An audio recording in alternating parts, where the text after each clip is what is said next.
G'day music lovers, boys and girls, ladies and gentlemen, welcome to Radio TV, because this week we have got... Taylor Sheridan. Oh, by the way, she's Cheryl Lee and I'm Vince, but it doesn't matter. Taylor Sheridan. Yep. And where do we catch up with him? Well, it's our work experience girl. No, we'll keep her. Amanda caught up with Taylor at the Trinity Sessions on Goodwood Road. Oh, cool. In the green room, just prior to a gig. Lovely man. It's a good time to catch someone because they're a little bit nervy and they got that, they're switched on, and it's a good time to interview someone. All right, let's check it out. Let's wish her well. Was this her first one? Oh, is this Amanda's first foray into the world of delving into music? So welcome to Radio TV, Amanda. Good stuff, mate. I reckon you're gonna... She nailed it. Yeah, of course she did.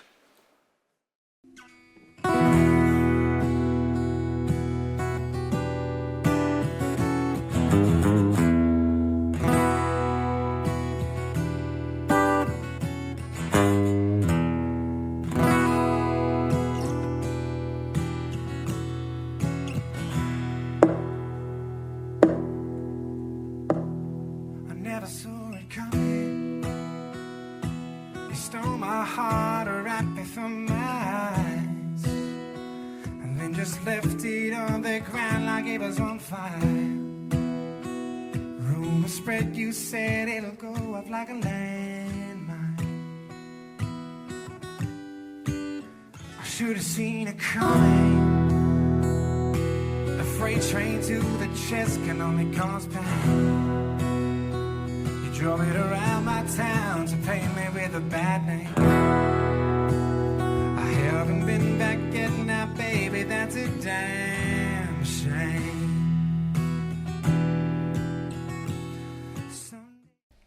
Hi everyone and welcome to Radio TV. I'm Amanda and today we have someone amazing, someone that I'm really fond of, who is a storyteller, a singer and a songwriter and an all-round legend. Welcome Taylor. Taylor Sheridan. Thank you very much. How are you? I'm doing very well. How are you? Good. So you're here in Adelaide? Yes, I'm very familiar with Adelaide. I've got some in-laws that live here. I met my partner in Adelaide. So yeah, I've got a lot of love for Adelaide. And you started your tour here, your stories tour? I did, and now it's coming to a close. This is the final show. And it was Mabel's first show? Yes, it was Mabel's first show. Sorry, your daughter? Yes, my daughter Mabel, 8 weeks old, and now she's 14 months. 14 months. Yeah, it's great. It's gone so fast, and we've got a little troubadour shirt for her tonight, so it's gonna be nice. And just to close the tour with her here, I think it takes maybe it takes the bittersweetness of it closing, and I can look at her and go, that's the future. That's what I get to spend more time with. This tour, 14 months, basically. You've been on the road. How's it been? This has been the first time that I've done headline shows. Yes. So I've been a support act for like 10 plus years. Yeah. To finally bite the bullet and try and do headline shows, let's just say I was a little apprehensive. Yes. But it has exceeded all my expectations. Great. When I did that show here, 12 months ago or whatever that was, you felt the love in the room that night. It was amazing. And that kind of that was probably the first time that I thought, okay, I haven't totally misshot doing this whole tour. 14 months down the track, I don't know, I guess I don't have enough distance from it yet to totally understand what it means in reflect and all that sort of stuff, but I know it felt natural. It feels nice that it's coming to a close, and I guess I'm just trying to figure out what's next, but hopefully I get a bit of time to reflect and go, wow, what an achievement. Yeah, it's huge. Also, as a support act, I've seen you as a support act, right? And I love that it's been a headline tour, don't get me wrong. But as a support guy, right, that's hard. That's hard work, all right? But I have seen you turn crowds, like some of the toughest crowds too, that really give us this person, right? And I don't think I've seen anyone that can get that audience going like you have. What's your secret? Well, thank you. That's very kind of you to say. You're welcome. I think it's like...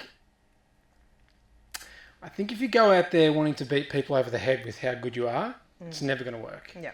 But if you can think about, right, I've got half an hour for these people that are not interested in what this guy has to say, but in half an hour, if you can capture a little bit of your story, how you've got here, try and find some things in common with the crowd, I find that working with them is the way to go. And if you can sort of feel like if they walk out of that theatre going, I think I know who that guy is, that's my job done. I downloaded your album straight away. I know, we were fast friends. Yeah. But that's the trick. It's like when you meet someone, it's a two-way street. So I just feel like it's more about connection than if you're a great singer and you're a great songwriter. That's everything, isn't it? yeah, it is. It's more. I find it to be more conversational. Yeah, absolutely. So speaking about how you started and your journey. Yeah, go on. I'm ready. All right, great. Michael Jackson. So you were doing Michael Jackson impersonations? I was about, I can tell you exactly, I was 2002. I was sitting in my childhood home. Back when, daytime TV was a thing, and I saw... Days of Our Lives? That probably wasn't my thing at 12, but who knows? Yeah. And I was just watching, and all of a sudden, the 30th anniversary of Michael Jackson's solo career came on, and I didn't know who Michael Jackson was. I was a kid from Kyneton, pretty sheltered from music and all that sort of stuff. And I just saw this guy with a hat on, a white glove. And you're like, ooh. And I was just like, this is something. And then Billie Jean started and my life changed instantly. And I was like, it's the closest thing I've seen to magic to this day. Yeah, right. And the way that I felt about that moment is the way I still feel about it now. So I can access that moment really quickly because when I get on stage tonight, I feel the same. It still lights me up the same way. So I got a VCR out. Yep. I started taping it. Great. I found a wide brim hat. I got a cleaning glove. A cleaning glove. That's perfect. And then I learned the moves. And my mum would take me all around Victoria to sing competitions and I would, do Michael Jackson. But I used to get so nervous that I'd actually wear my hat like this so I couldn't see anyone. But that's how he used to do it though, didn't he? He had his hat down. That's the way that I think he used to do it. Yeah. And it wasn't till ages that I could sort of look up and, for a couple of seconds or so, look at someone and, so I was incredibly shy as a kid. And I think those years, playing Billie Jean and stuff like that, that's what got me out of my shell. And that's probably what got you working the crowd like you do. So, well, it was entertaining. Yeah. That's how I think I learned to be an entertainer. And then when my voice changed, which is hard for any guy, I had to pivot. And that's when people like John Butler and Pete Murray and those storytellers really came into my life and guitar players. That's how I eventuated into that. So I think I've got the soul of someone like an MJ or a Stevie Wonder, but I've got the storytelling of the guys like Pete and John Butler, and that's when that element came into the picture. Yeah, right. So can you do a quick Michael Jackson? I'm a little rusty these days. The hamstrings are a little tight, so I'm going to go with no. But maybe afterwards. Okay, great. All right. I'll do something on stage for you. All right, thanks.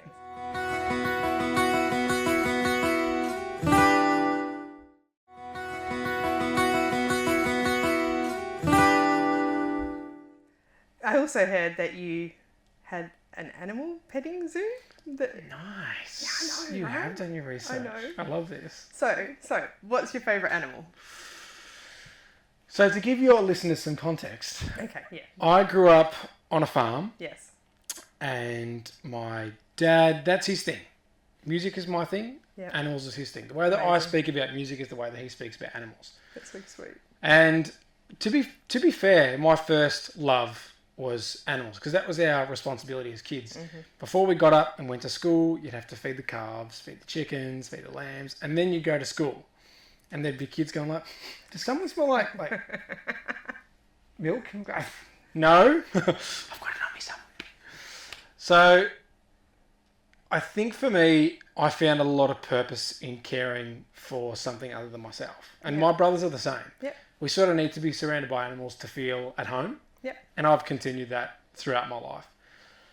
My favourite animal, I don't know. Maybe we live in a rental at the moment and I just bought Mabel her first rabbit, Aw, I had a rabbit. and she calls Shishi.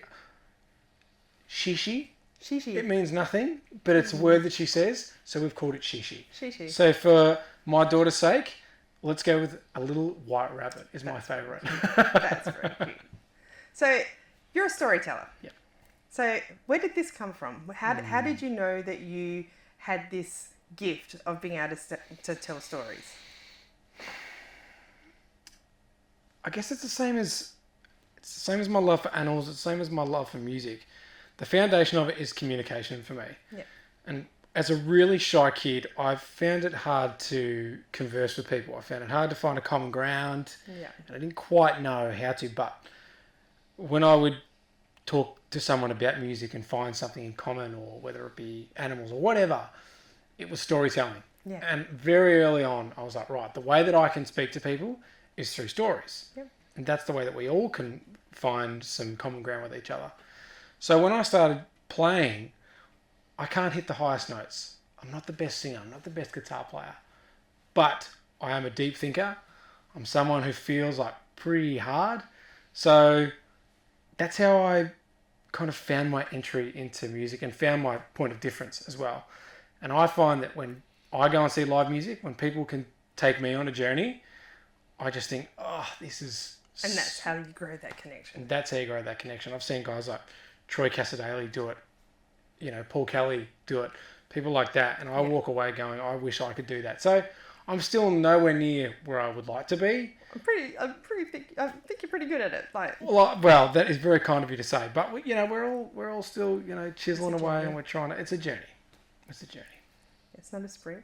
No, it's a long distance, and I've been at it for quite a while, and we'll get there. But no, the way that I am artistically with the album Troubadour, with stories, I feel like it's the closest I've got to the artist and the performer that I want to become. So I'm hoping now that if that's the foundation, I'm looking forward to, what's next. Yeah. So do you ever get any pressure to do stuff that isn't you? I know that happens with a lot of artists. Do you ever get that pressure? And how do you stay true?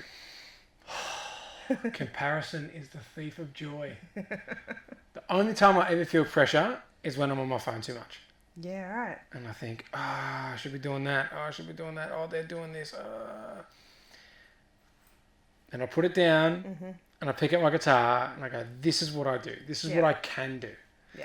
The things that I wish I could do, it's just not in my wheelhouse. Yeah, yeah. So when I don't compare myself to anyone else, that's when I feel the most true. And when I'm on stage, I don't know, do you ever feel a little bit yuck when you say something to someone that maybe didn't feel authentic, or and you sort of walk away going, I wish I didn't do that. Yeah, that wasn't me. Yeah. I don't like that feeling as an artist either. No. When I go on stage and I haven't done it for a while, but sometimes you hide behind your influences, and you hide behind something that works. Yeah. It's hard to be vulnerable. Yeah, absolutely. Absolutely. So I think when I play shows like this tonight, there is no hiding. You are vulnerable and you become who you are. So I guess to answer your question, I don't really have a choice. Yeah. You have to be you. You've got to be you. Yeah. And that's how everyone should be. It's hard. So you've done some pretty big tours with other artists. So who's your favourite? You already know the answer to this. I had to ask. It's this really unknown artist, Jimmy Barnes. You may have heard of him. Oh, yeah. He is... I'm not lost for words very often, but... He's never lost for words. He's definitely not lost for words, which was great for when we can converse. Yeah. So if I was ever lost, he just... Yeah.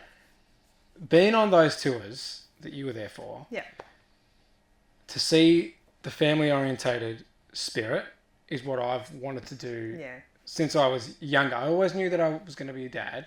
I always knew that I wanted to be a dad. And I wanted music to be a vehicle of being able to travel and make memories with my family.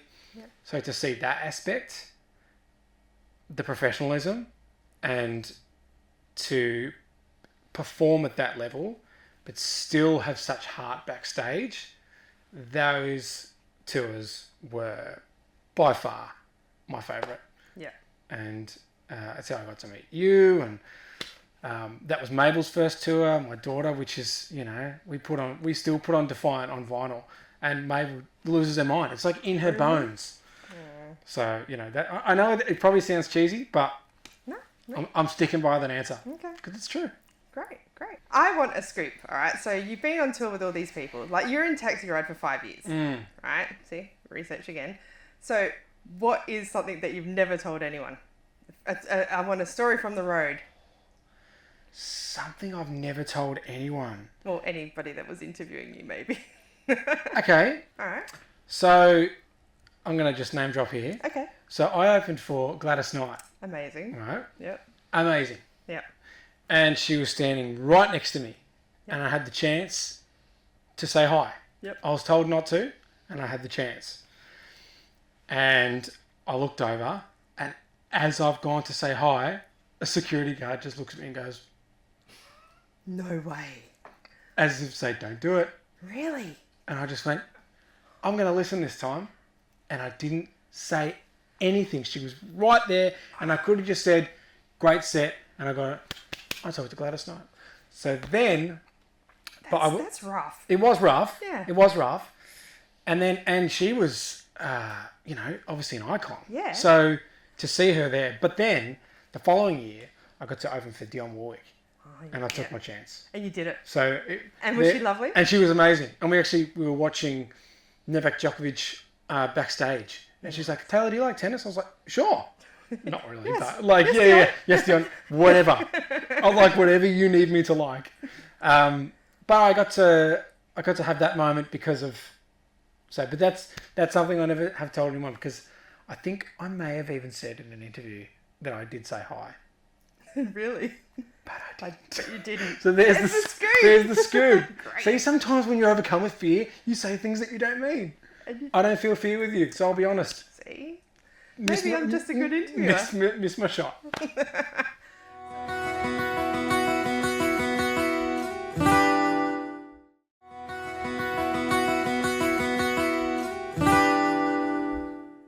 Your rider. This is Rider TV. So what are the non-negotiables that you have on your rider? You've just done a big tour. You've seen all the other people's riders, right? What is your non-negotiable for your rider? Sparkling water. Sparkling water. Sparkling water. I'm not rock and roll. I'm someone that's like, my parents told me, you just need to fit in. Yep. Just do your thing, do your job, and go home. So even with venues, I don't want them walking away going, God, he was a diva. He was a diva. Like, why would he ask for yellow M&Ms? And, I was going to say brown M&Ms. Brown M&Ms, or the ones you can't find.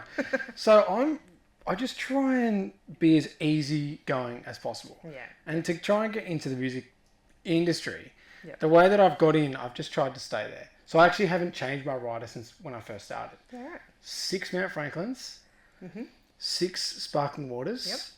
And maybe a bowl of chips, and I think there might even be a question mark next to it if they get the chance. If they're feeling, you know. Yeah, they're feeling generous. Yeah. But I just try and, I try and keep it cool. Do you find that you don't like to eat much before a gig? No. You can just hold it all in and go out there? So when I used to be in a wedding band, when I first left high school, we would literally be on stage. Red Hot Chili Peppers? Eating chips.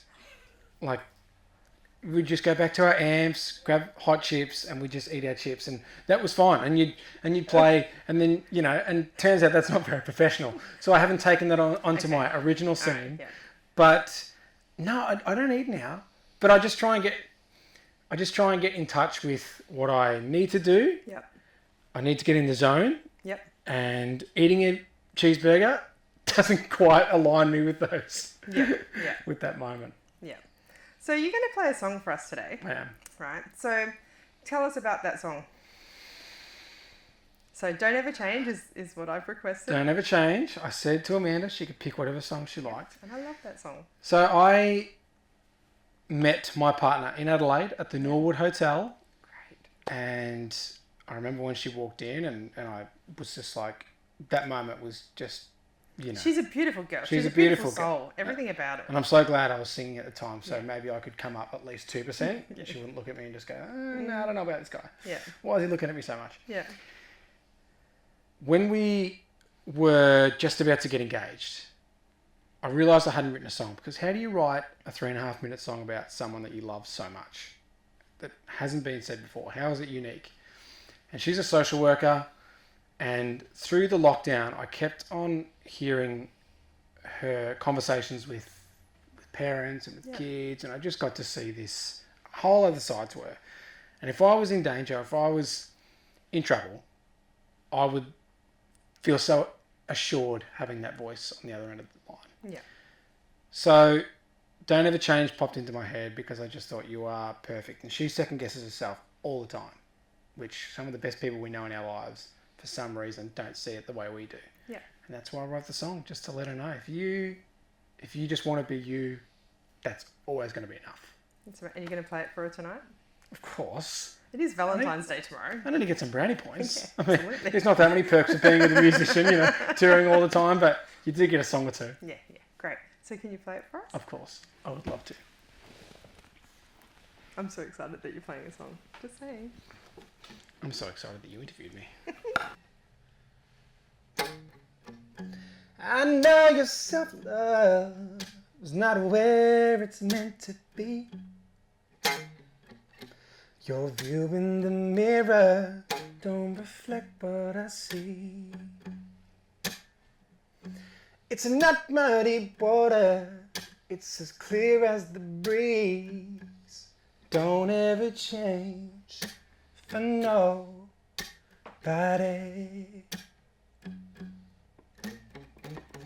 And I've seen you fly, and I've seen you fall.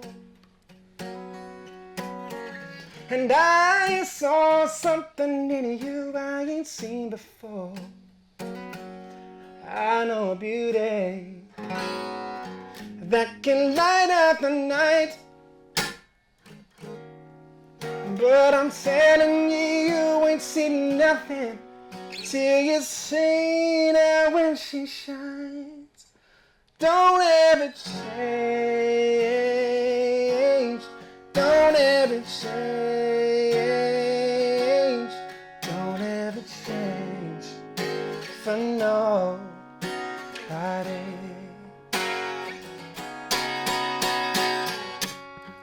You've shown your strength in the times when I'm weak, and you've held my pain and my secrets you keep. But you're fighting a war that is only skin deep. And don't ever change for nobody.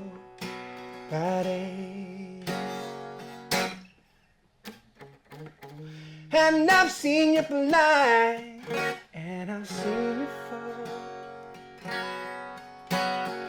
And I saw something in you I ain't seen before.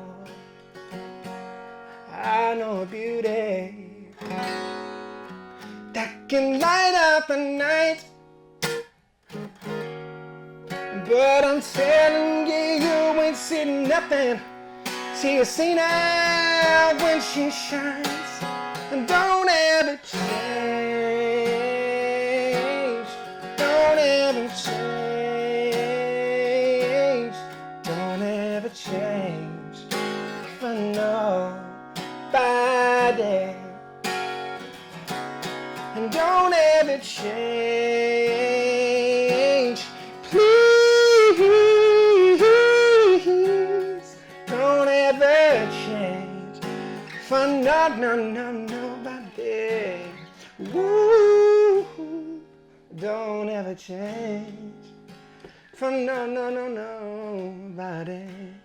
Woo, I said don't ever change for